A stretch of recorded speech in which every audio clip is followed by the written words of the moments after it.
मैं डॉक्टर भामा अग्रवाल आपके अपने यूट्यूब चैनल पर आपका स्वागत करती हूँ, अभिनंदन करती हूँ। आइए प्यारे बच्चों, आज हम खड़ी बोली हिंदी के सुप्रसिद्ध गजलकार दुष्यंत कुमार द्वारा रचित गजल का अध्ययन आरंभ करते हैं।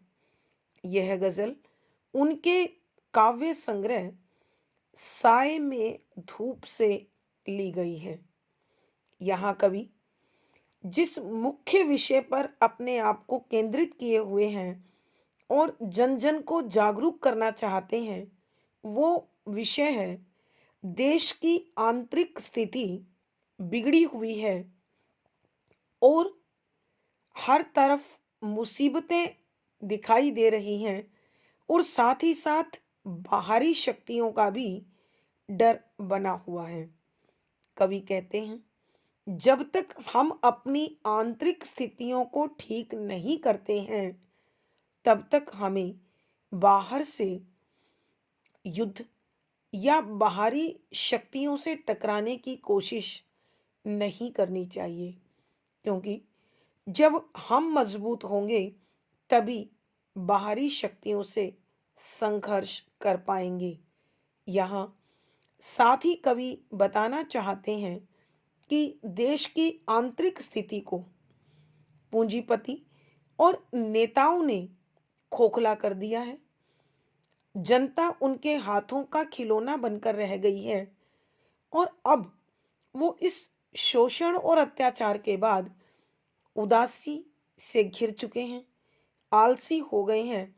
इसलिए अपने मनोरंजन के लिए कोई तड़फती हुई, भड़कती हुई गजल सुनना चाहते हैं।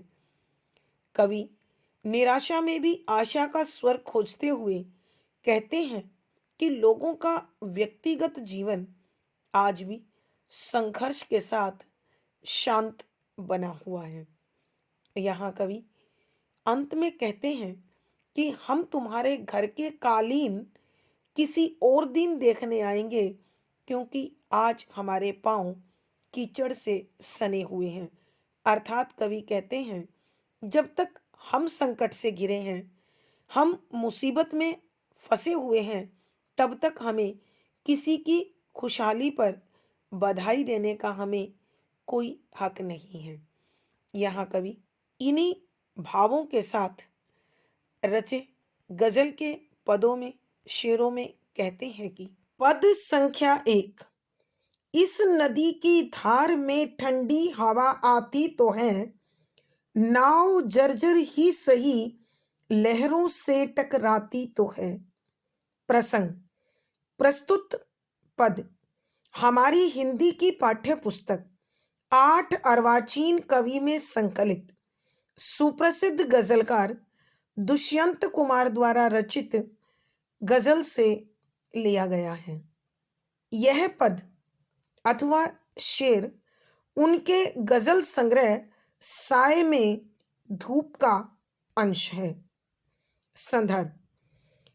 इस पद में अथवा शेर में कविवर समसामयिक विषम परिस्थितियों के विषय में उल्लेख करते हुए निराशा में भी आशा का भाव ढूंढते हुए और उसे प्रबल बनाने की प्रेरणा देते हुए संसार भर को समझाने की कोशिश कर रहे हैं।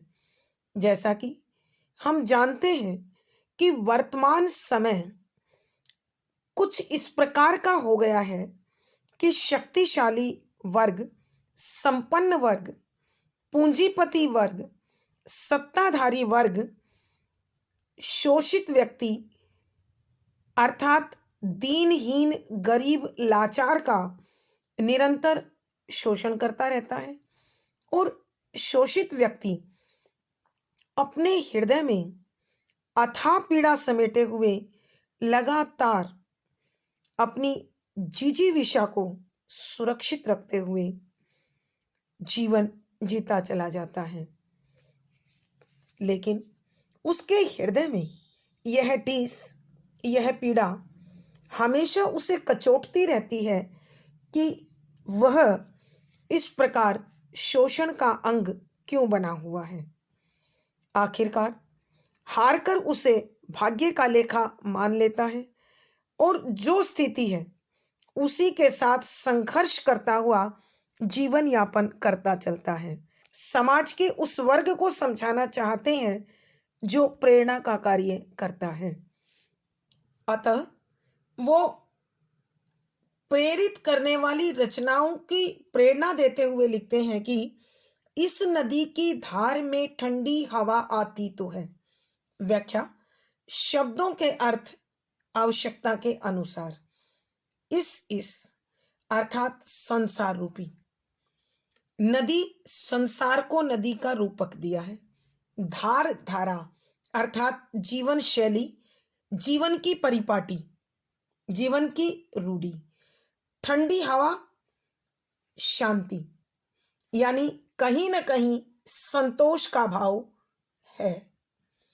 नाव जर्जर ही सही रूपक है आम आदमी के लिए, दीनहीन गरीब व्यक्ति के लिए, जो शोषण के बाद भी जीवन से मृत्यु को अधिक महत्वपूर्ण ना समझते हुए जीवन की महत्ता को स्वीकार करता है और उस जीवन में संघर्ष करता रहता है। जर्जर कमजोर ही सही कि चाहे हो लहर विषम परिस्थितियां। तो प्यारे बच्चों ध्यान दो, यहां कविवर कहना चाहते हैं कि संसार रूपी नदी में, इस समाज रूपी नदी में आज भी ठंडी हवा के झोंके महसूस हो रहे हैं। अर्थात कहीं न कहीं मानवता शेष है, संतोष शेष है और जीवन में शांति की तलाश शेष है। हर व्यक्ति सम्मान चाहता है, स्वाभिमान की रक्षा चाहता है। नाव जर्जर ही सही लहरों से टकराती तो है कि यह नाव बेशक टूटी फूटी हो, कमजोर हो, लेकिन फिर भी लहरों से टकराने की हिम्मत उसमें है। अर्थात लहरें बेशक कितनी मजबूत हो, लेकिन नाव का मनोबल उन लहरों से टकराने की सामर्थ्य रखता है, ताकत रखता है। अर्थात कवि के कहने का भाव यह है कि पूंजीपति वर्ग, शक्तिशाली वर्ग, सत्ताधारी वर्ग चाहे कितना भी मजबूत हो, उसका शोषण चक्र, उसका दमन चक्र चाहे कितना भी बलवती क्यों ना हो, मगर आज भी आम आदमी अपने शोषण के बाद भी संघर्ष रूपी नदी की मझधार में फंसा हुआ भी अपना अस्तित्व, अपना जीवन बचाए हुए है और निरंतर इन लहरों से टकराता हुआ आगे बढ़ता है। कहने का अभिप्राय यह है कि आज आम आदमी को शोषण ने, महंगाई ने, बेरोजगारी ने तथा विषम परिस्थितियों ने चारों तरफ से घेर रखा है, लेकिन वह व्यक्ति अपने भरपूर प्रयासों के साथ और बहुत सीमित संसाधनों के साथ, साधनों के साथ अपने जीवन के अस्तित्व को सुरक्षित रखता हुआ जीवन जीता चला जाता है। और कवि चाहते हैं कि क्यों ना ऐसे व्यक्ति को, ऐसे संघर्षशील प्राणियों को आत्मविश्वास से भरी प्रेरणा दी जाए ताकि वो अपना जीवन ठीक प्रकार से जी पाए। भावार्थ: कवि के कहने का भाव यह है कि शोषण चाहे कितना भी अधिक क्यों ना हो, फिर भी आम आदमी उसी के अनुकूल संघर्ष करता हुआ अपने जीवन को जीता है। विशेष यहाँ कवि ने निराशा में भी आशा ढूंढने की कोशिश की है। सरल सहज परवामयी खड़ी बोली है, करुण रस है, प्रसाद गुण है। गजल छंद का प्रयोग है। गेय शैली और संगीतात्मकता है। यहाँ व्यंजना शब्द शक्ति है। इस पद में रूपक, अनुप्रास आदि अलंकारों का सुंदर सटीक प्रयोग हुआ है। एक चिंगारी कहीं से ढूंढ लाओ दोस्तों, इस दिए में तेल से भीगी बाती तो है। प्रसंग पूर्ववत। संदर्भ। यहाँ कवि समकालीन परिस्थितियों पर, प्रतिकूल परिस्थितियों पर प्रकाश डालते हुए आम आदमी के जीवन में जो संघर्ष है, जो उसकी जीवन जीने की शक्ति है, उसकी जो जीवनी शक्ति है, कवि उसे उसकी सबसे बड़ी ताकत मान रहा है। इसलिए इस पद में कवि निराश और हारे हुए व्यक्ति को आशा का भाव देते हुए, उसमें आशा का संचार करते हुए लिखते हैं कि एक चिंगारी कहीं से ढूंढ लाओ दोस्तों। यहाँ कवि संसार में अपने साहित्यकार मित्रों को, प्रेरणादायी मित्रों को संबोधित करते हुए कहते हैं कि बंधुओं, तुम कहीं से एक आग का नन्हा सा कण खोज लाओ और वो लाकर इस दिए की उस बाती के संपर्क में ले आओ जो तेल से भीगी हुई है। अर्थात कवि कहना चाहते हैं कि एक नन्ही सी चिंगारी जिस प्रकार इस दीपक को जला सकती है, ठीक उसी प्रकार जो उपेक्षित व्यक्ति है, आम आदमी है, जिसका शोषण ने बुरा हाल कर रखा है और जो इस संसार में अपना सब कुछ खो चुका है, लेकिन फिर भी वो अपने जीवन से प्यार करते हुए, उसे सुरक्षित रखते हुए जीवन के संघर्ष में अपने सीमित साधनों के साथ जुटा हुआ है। तो कवि चाहते हैं ऐसे व्यक्ति में वो शक्ति जगा देनी चाहिए कि वो विकास पथ पर तेजी से आगे बढ़ सके और अपने शोषण को समाप्त कर सके। भावार्थ। कवि चाहते हैं कि हर वो व्यक्ति जो निराशा के पायदान पर कदम रख चुका है, वह आशा से भरकर संघर्ष को जुटे और विकास को प्राप्त करे। सरल सहज प्रवाहमयी खड़ी बोली है। शांत रस प्रसाद गुण है। लक्षणा शब्द शक्ति है। गजल छंद का प्रयोग है। गेय शैली और संगीतात्मकता है। इस पद में संबोधन, अनुप्रास, रूपक आदि अलंकारों का सुंदर सटीक प्रयोग हुआ है। पद संख्या 3। एक खंडहर के हृदय सी, एक जंगली फूल सी, आदमी की पीर गूंगी ही सही, गाती तो है। प्रसंग पूर्ववत। संदर्भ। यहाँ कवि बताना चाहते हैं कि वर्तमान समय में परिस्थितियां अत्यधिक विषम हो रही हैं, बद से बदतर होती जा रही हैं, लेकिन ऐसे में भी आम आदमी चाहे विवशतावश चुप हो, मगर वह कहीं न कहीं अपने मन की भड़ास, अपने मन का दुख अवश्य प्रकट करता है। तो कवि इस निराशा के भाव में भी आशा को ढूंढते हुए लिखते हैं कि व्याख्या शब्दों के अर्थ आवश्यकता के अनुसार। खंडहर टूटा हुआ मकान, हवेली अथवा भवन। हृदय हृदय, मध्य का भाग, फूल सी फूल के समान, पीर पीड़ा, गूंगी मौन, गाती तो है गुनगुनाती तो है। कि यहाँ कविवर कहना चाहते हैं कि जो इस संसार में शोषित है, उपेक्षित है, आम आदमी है, वो चाहे ऊपर से कितना भी शांत दिखाई दे, मगर उसका आंतरिक हृदय कभी भी शांत नहीं होता है। उसके मन की पीड़ा एक टूटे हुए भवन के हृदय की भांति है कि चाहे वो सारा भवन टूट जाए, लेकिन उसके बीच का हिस्सा फिर भी सुरक्षित रहता है।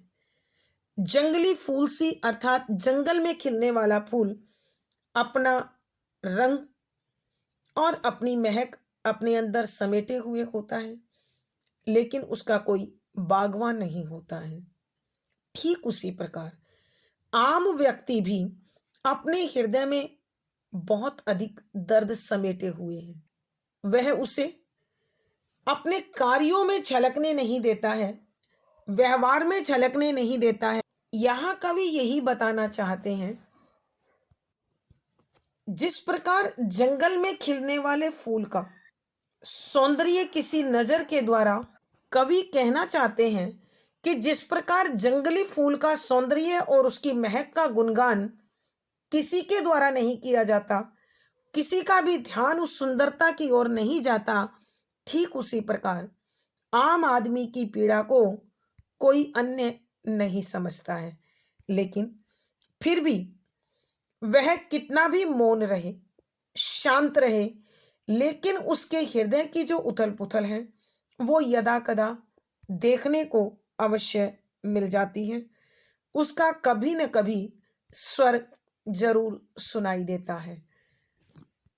तो कवि चाहते हैं कि कोई न कोई ऐसा प्रेरणा स्रोत हो जो उस पीड़ा को हवा दे और वो पीड़ा इतनी अधिक बलवती हो जाए कि व्यवस्था को परिवर्तित कर दे, और ऐसा व्यक्ति भी विकास को प्राप्त हो जाए।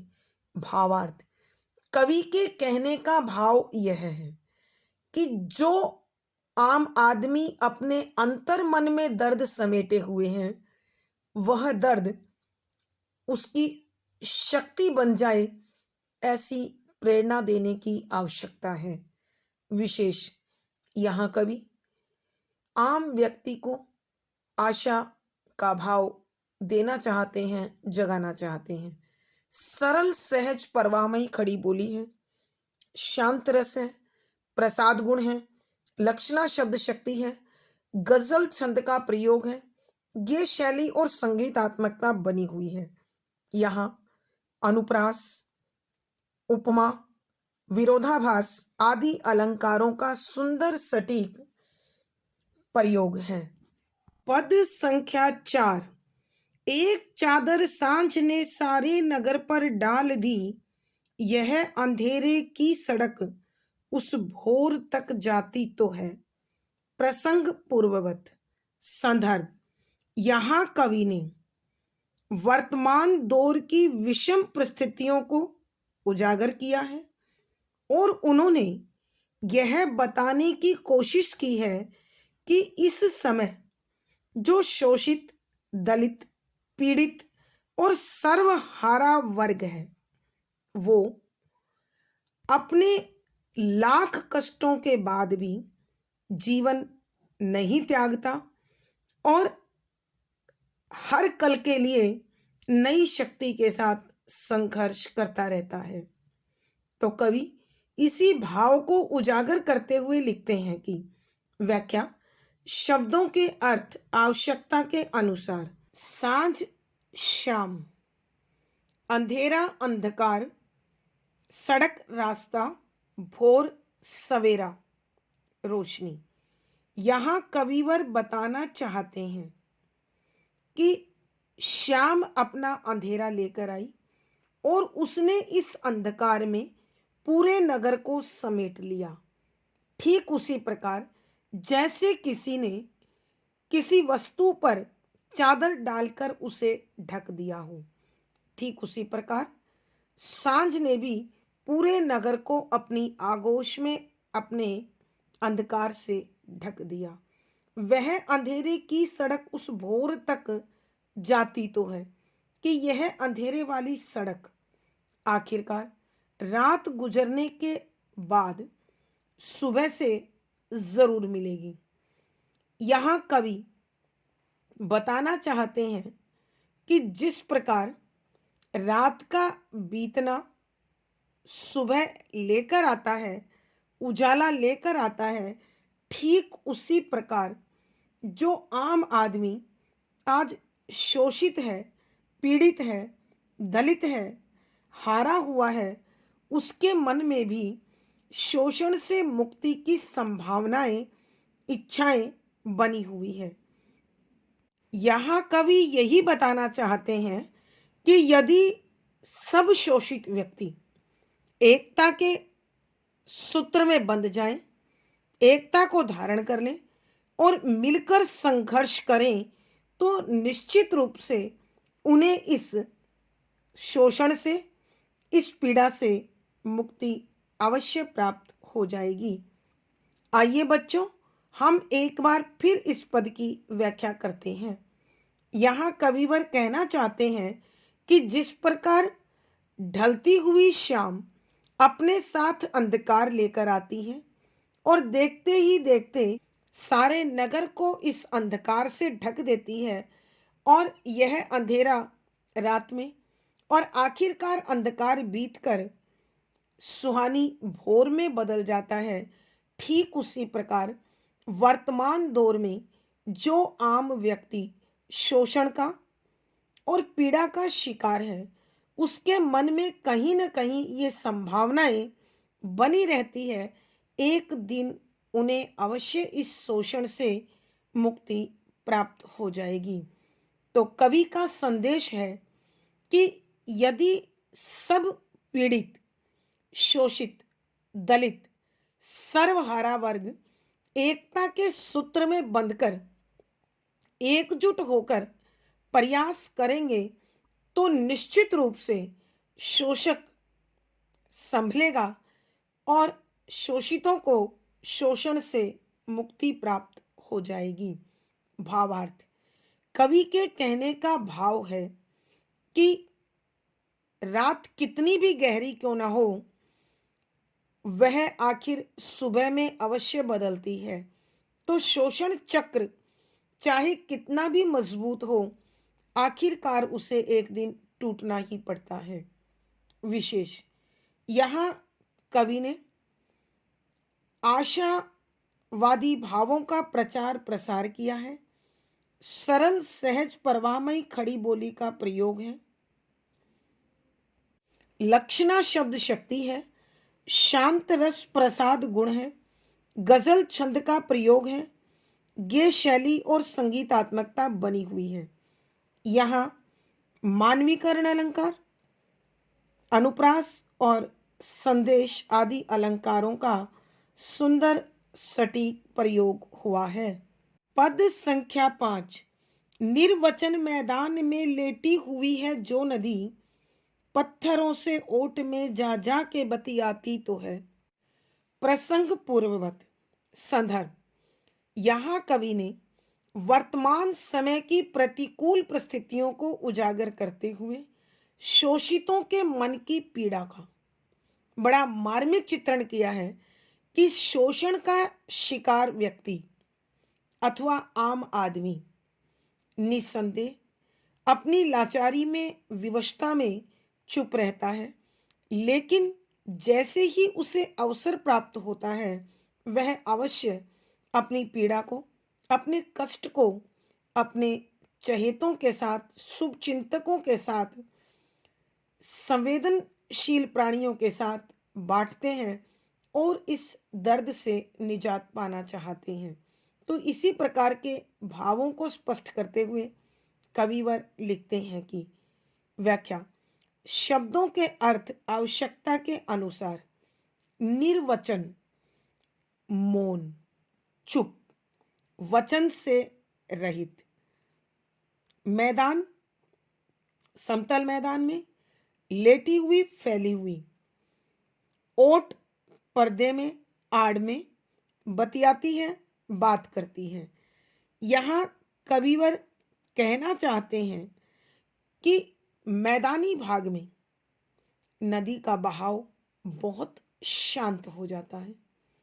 तो वह धीरे धीरे बहती हुई ऐसे लगती है मानो मैदान में लेटी हुई है और उसमें किसी प्रकार की कोई हलचल दिखाई नहीं देती। लेकिन यह बहती हुई नदी भी, लेकिन जब कोई पत्थर उसके मार्ग में आता है तो वो पानी का टकराव उसके स्तर से ऊपर तक जाता है। तो इसको देखकर, इस दृश्य को देखकर कवि को लगता है कि यह नदी इन पत्थरों की ओट में आकर उनसे बातचीत करती है। अर्थात कवि के कहने का भाव यह है कि जिस प्रकार एक पीड़ित, शोषित, अभावग्रस्त व्यक्ति अपने शोषण को चुपचाप सहन करता है, लेकिन जब उसे कहीं किसी प्राणी का संबल प्राप्त होता है, सहारा मिलता है, तो वह अपना सारा दर्द उसके समक्ष, उसके सामने उंडेल देता है, व्यक्त कर देता है। और यह चुपचाप रहने वाला शोषित व्यक्ति भी अपने स्वर को मुखरित कर मुक्ति की इच्छा जताता है। आइए बच्चों, हम एक बार फिर इस पद की व्याख्या करते हैं। यहाँ कविवर कहते हैं कि समतल मैदान में नदी का बहाव बहुत कम होता है, इसलिए कवि को लगता है कि यह नदी समतल मैदान में लेटी हुई है और उसमें कोई अधिक हलचल या पानी का तेज बहाव या कलकल का स्वर नहीं है। लेकिन जैसे ही उस नदी के बीच में कहीं कोई पत्थर आता है तो वो नदी के बहाव को प्रभावित करता है और पत्थर पानी की ऊंचाई से अधिक दूरी तक भीग जाता है। यह दृश्य देखकर कवि के मन में भाव उठता है कि यह नदी अवश्य इस पत्थर से बातचीत कर रही है।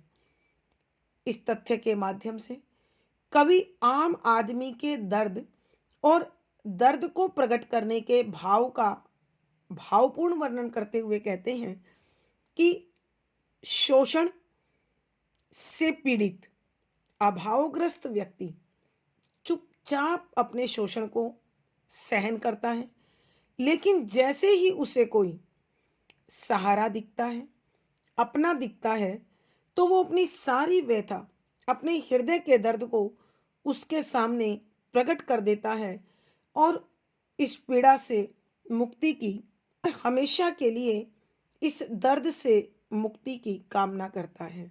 भावार्थ, कवि के कहने का भाव यह है कि बेशक शोषित चुपचाप शोषण सहन करता है, लेकिन उसके मन का दर्द, उसके हृदय का दर्द उसे चुप नहीं रहने देता।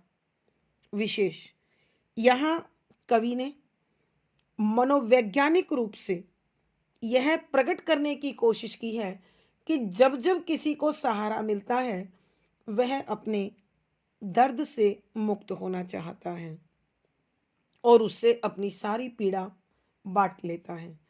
शुद्ध साहित्यिक सरल सहज परवामयी खड़ी बोली का प्रयोग है।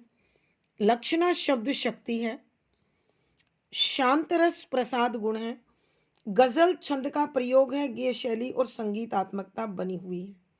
इस पद में अनुप्रास, मानवीकरण, पुनरुक्ति प्रकाश आदि अलंकारों का सुंदर सटीक प्रयोग हुआ है। पद संख्या 6, दुख नहीं कोई कि अब उपलब्धियों के नाम पर और कुछ हो न हो, आकाश सी छाती तो है। प्रसंग पूर्ववत। संदर्भ, यहाँ कविवर समकालीन विषम परिस्थितियों का, विसंगतियों का दर्शन कराते हुए आम आदमी की पीड़ा और उसके शोषण पर प्रकाश डाल रहे हैं तथा उसकी निराशा में आशा का संचार करते हुए कहते हैं कि व्याख्या, शब्दों के अर्थ आवश्यकता के अनुसार दुख नहीं कोई कि अब कि हमें किसी प्रकार का कोई दुख नहीं है। उपलब्धि, प्राप्ति, फल प्राप्ति। यहाँ कविवर कहना चाहते हैं कि शोषित व्यक्ति के पास, पीड़ित व्यक्ति के पास, दलित व्यक्ति के पास, अभावग्रस्त व्यक्ति के पास किसी प्रकार की कोई सुख सुविधा नहीं है। इतना होने पर भी वो इस शोषण को चुपचाप सहन करता है। तो इसलिए कवि कहते हैं कि उसके पास बेशक कुछ भी नहीं है, आकाश सी छाती तो है, कि जिस प्रकार विस्तृत आकाश पृथ्वी के सारे कष्टों को देख कर भी मौनमुख बना हुआ उसे ढके रहता है, ठीक उसी प्रकार अभावग्रस्त शोषित व्यक्ति दुख को, शोषण को और पीड़ा को सहता रहता है और उसकी धीरे धीरे करके सहन शक्ति उसे सहन करने के लिए तैयार करती रहती है। कवि का कहने का भाव यह है कि इतना दुख, दर्द और शोषण सहन करने की एक अभावग्रस्त व्यक्ति में ही इतनी क्षमता, इतनी ताकत होती है कि ऐसा लगता है मानो उसकी छाती विशाल आकाश की बराबरी कर रही हो। यही उसकी सबसे बड़ी ताकत होती है, उसकी सबसे बड़ी उपलब्धि होती है। आइए बच्चों, हम एक बार फिर इस पद की व्याख्या करते हैं। कविवर लिखते हैं कि दुख नहीं कोई कि अब उपलब्धियों के नाम पर, कि अभावग्रस्त पीड़ित व्यक्ति को, शोषित व्यक्ति को यह दुख नहीं होता कि उसके पास कोई सुख सुविधा नहीं है, लेकिन इन सुख सुविधाओं के अभाव में उसका तन मन अनेक पीड़ा, अनेक कष्ट और इस शोषण को बड़ी शांति के साथ, चुप्पी के साथ सहन करता चला जाता है। और यह सहन करने की शक्ति इस विशाल आकाश की समानता किए हुए है, उसकी बराबरी किए हुए हैं। अर्थात कहने का भाव यह है कि आम व्यक्ति के पास दुख दर्द सहन करने की इतनी शक्ति है, अपार शक्ति है, और यही उसकी सबसे बड़ी ताकत है, उपलब्धि है, सफलता है। भावार्थ, कवि के कहने का भाव यह है कि अभावग्रस्त व्यक्ति में अथाह सहन शक्ति होती है विशेष। यहाँ कवि अभावग्रस्त और आम आदमी के दुख दर्द और पीड़ा सहने की ताकत का वर्णन कर रहे हैं। सरल सहज परवाहमयी खड़ी बोली है, लक्षणा शब्द शक्ति है, शांत रस और प्रसाद गुण है, गजल छंद का प्रयोग है, गेय शैली और संगीतात्मकता बनी हुई है। यहाँ अनुप्रास, उपमा, मानवीकरण आदि अलंकारों का सुंदर सटीक प्रयोग हुआ है। आज की कक्षा में बच्चों इतना ही। अगली वीडियो में फिर मुलाकात होगी।